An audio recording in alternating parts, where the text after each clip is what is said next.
Ready, set, art. The 3/4 view of a face. So I would have to say out of the three main ones, front view of a face, side profile, and then the 3/4, which is the halfway in between, right? Where we see most of one side and then partial of another side. This one's probably the most popular, right?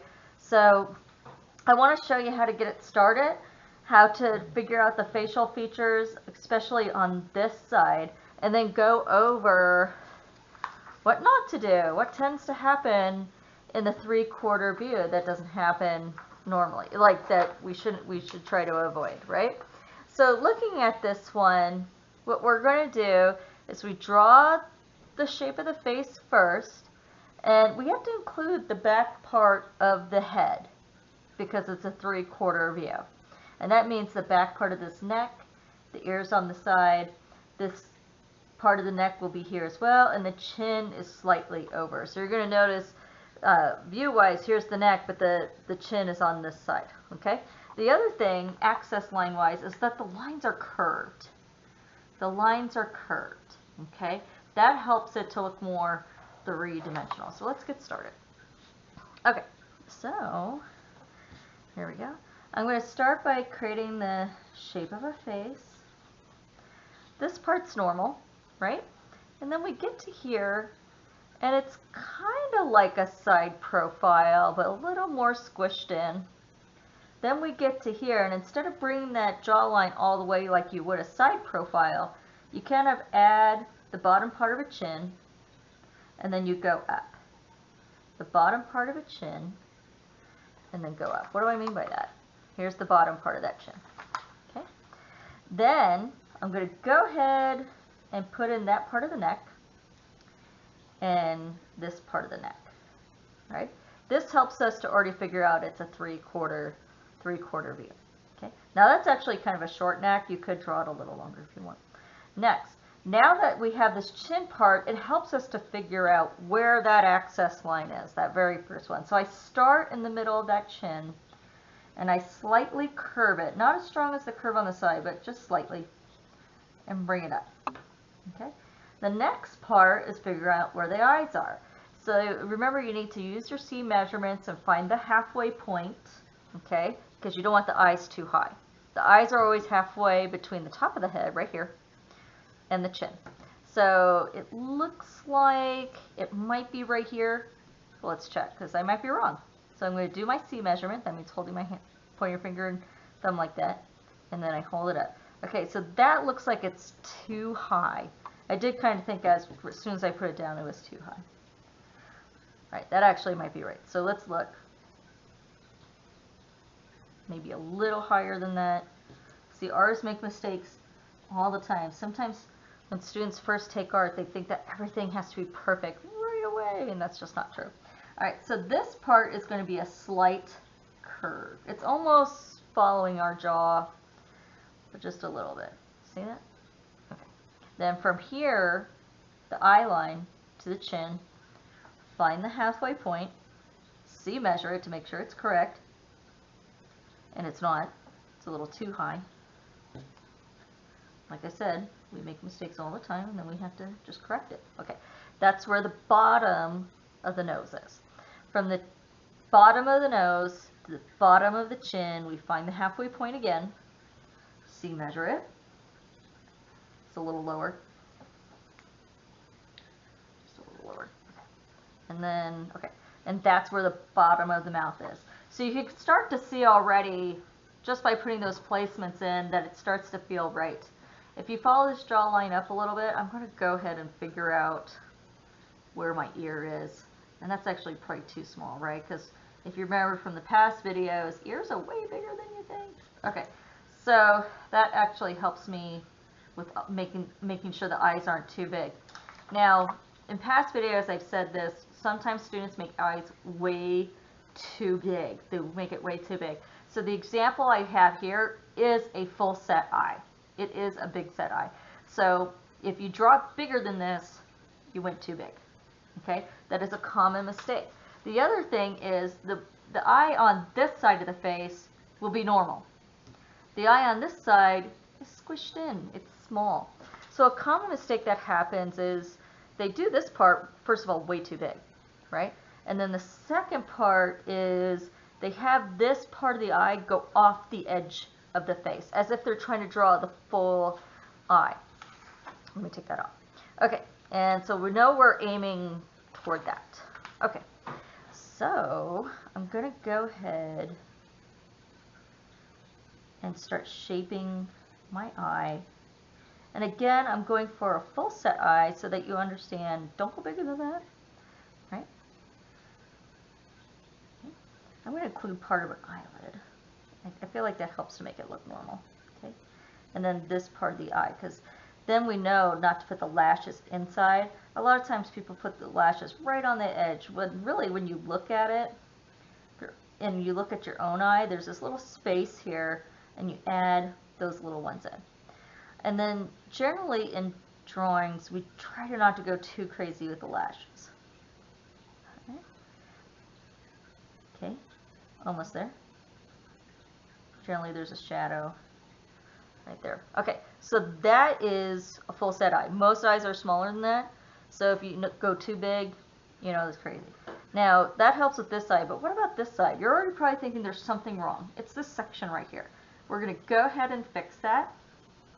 I'm bringing in the brow and then the cheekbone. Okay, there's actually usually a kind of a bump right here on the side of the face from the mouth pushing out.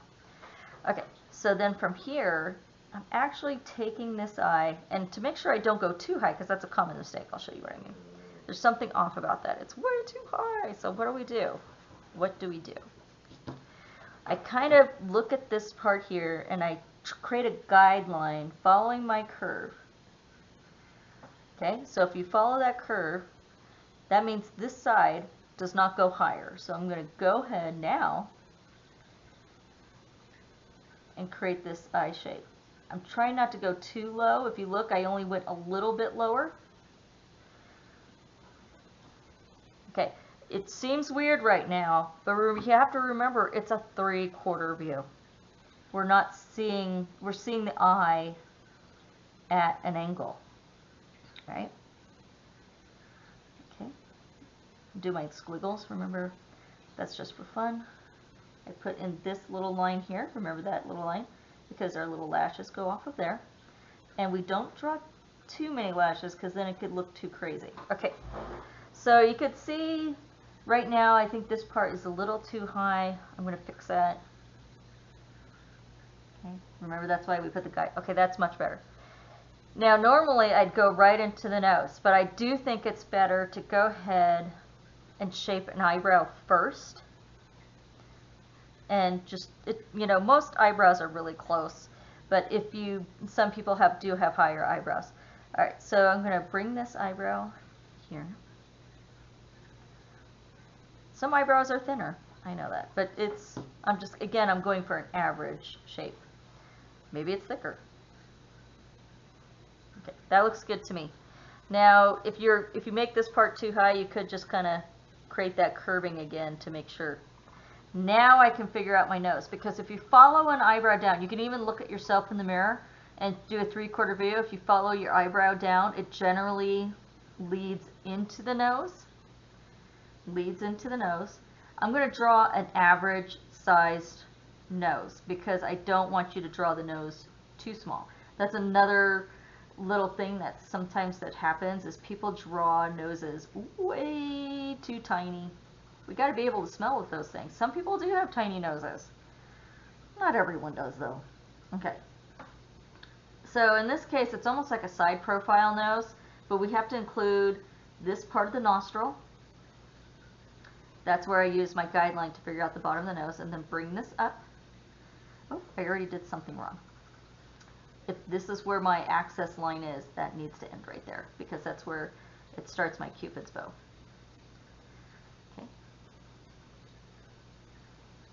Alright, so this is kind of right now your average size nose. I try to put in this part so it kind of helps us to figure out that it's more of a 3/4, so instead of a side profile.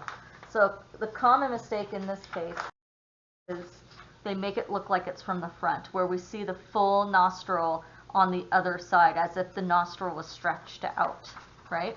So you can see in this one, we see a partial, right? And that helps us to identify it as a 3/4 view.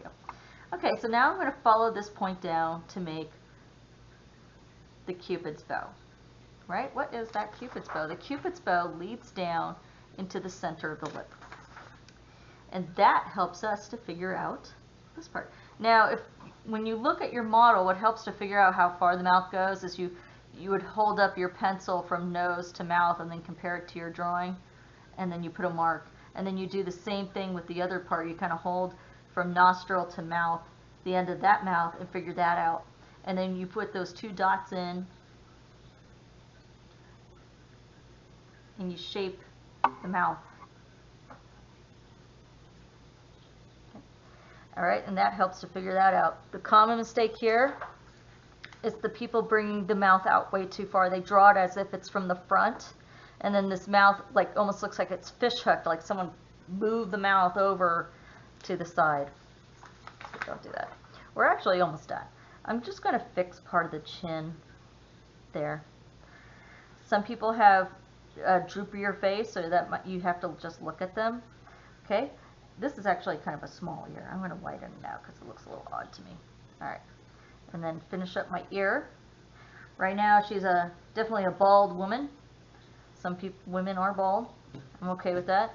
I'm just going to go ahead and maybe put in a shorter hair, I guess.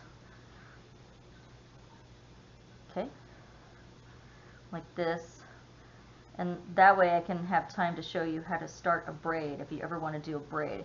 I love braids and drawings, mostly because of the pattern. I'm just, in general, a pattern fan. So I want to show that as well. Now, if you're drawing a male, you know, and that it doesn't quite look like this, that's fine. I would just, you know, I did a male in the last one. I drew a guy with a shorter hair, and in the first girl with the front view face, I showed with straight hair on one side and curly hair on the other. And I hadn't shown braids yet, so I figured I need to kind of show that as well. And braids are, I love sometimes when there's different colors or there's the little beads in it. It just in general, it adds a visual interest. So, okay, so this is what I like to do. I go ahead and section off where I want the braids. I realize sometimes when people have braids done, they have it done, go in different directions. I'm just going to show a standard. Okay. So you section it off. Okay. And then you can go. So I kind of start with a curve and then an extra curve. It's almost like little mini parentheses. So I'm doing kind of an abstract version of a braid. So parentheses, parentheses, parentheses, parentheses, parentheses, parentheses, right?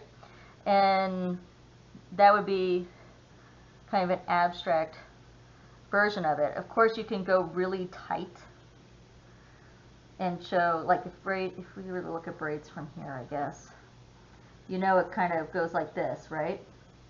Looks like this. Sometimes they go like this. That's another way of doing a braid. But that's as if it's super sharp on one side, so you might round it out like this. And that's another way of doing a braid. So I wanted to show an abstract version and then the traditional braid version. Okay? All right. So when you finish, I want to see that, you know, done as a 3/4 view. I should see the line work involved. However the person's hair is done is how you go with it. I just wanted, in 3 videos, I wanted to show kind of like the 3 main ways of doing hair. So I hope that helps to complete that part. Thank you and good luck.